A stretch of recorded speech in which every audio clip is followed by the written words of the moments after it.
One. Dali, mainit.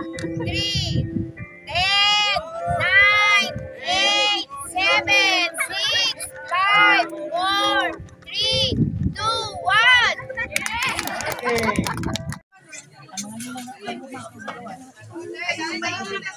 Okay. Reynaldo.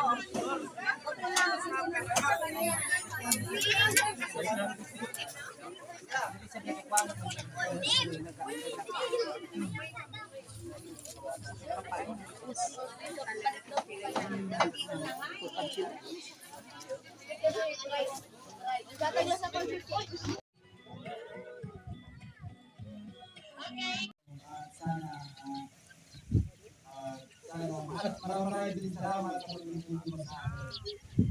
Mahal na mahal kita. Naman.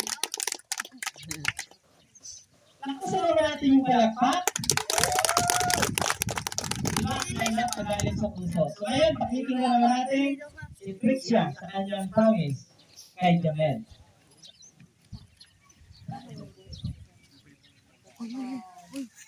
Kahit palagi tayo away, pero nandito ka.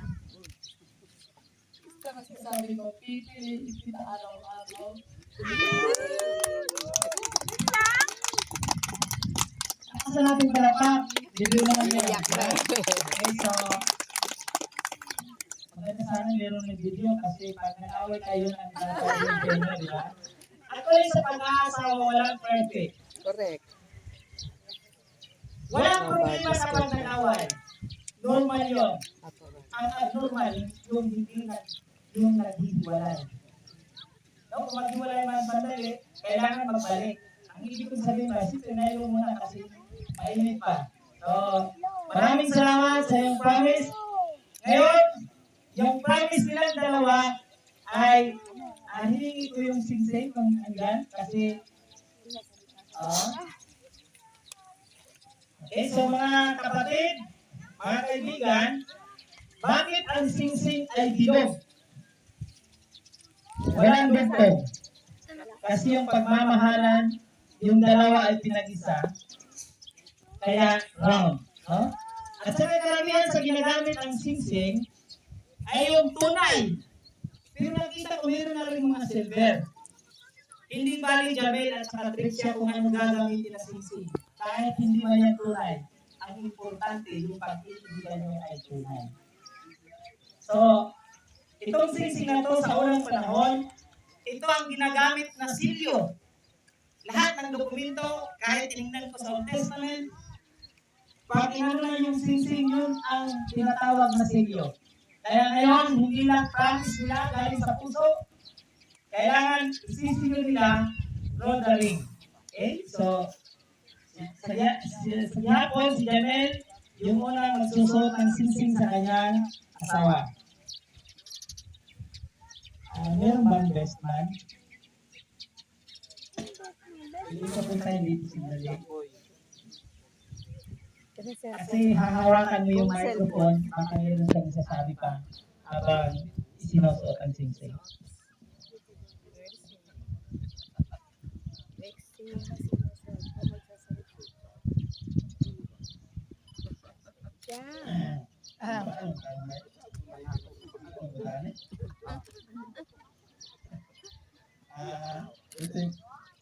Itong singsing na to, ito po yung sign na ito yung sign na pinili mo ko. So, ito yung singsing na hindi mo ay na sana na hindi mo ito tatanggalin habang buhay at habang nandito pa ako.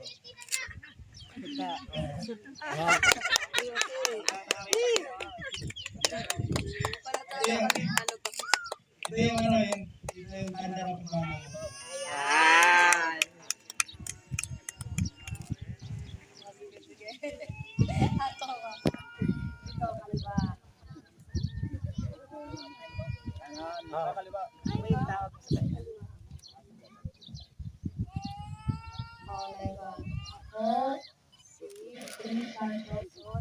Sinusuot ang singsing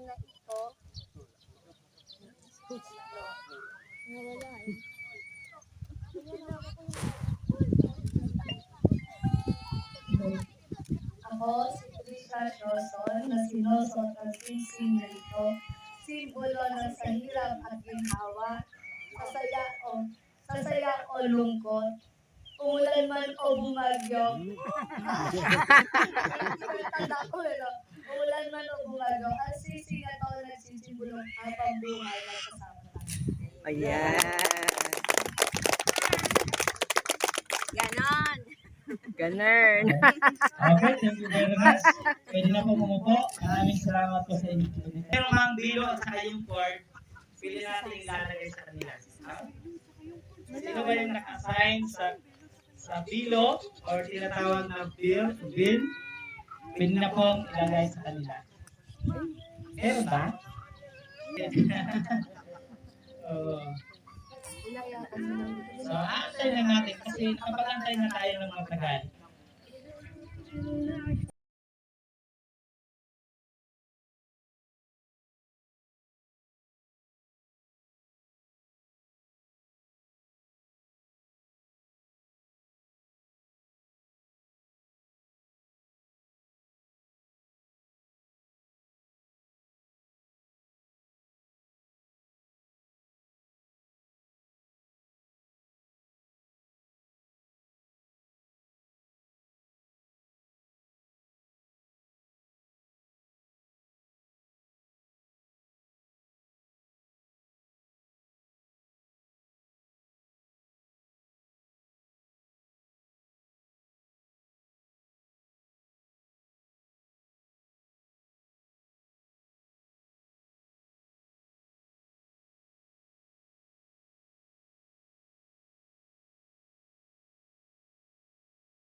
Mga kapatid at mga kaibigan, bakit sa kasalan ay merong ganito?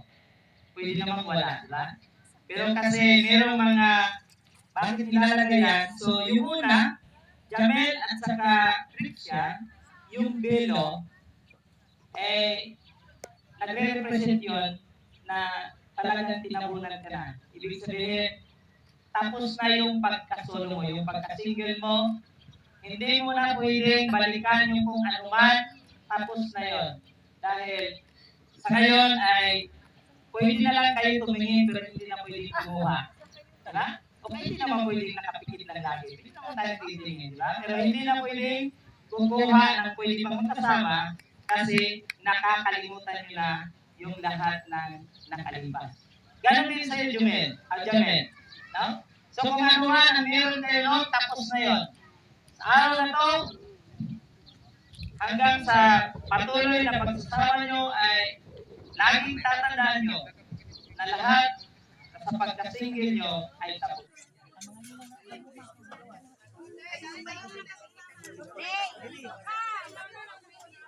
Rinaldo.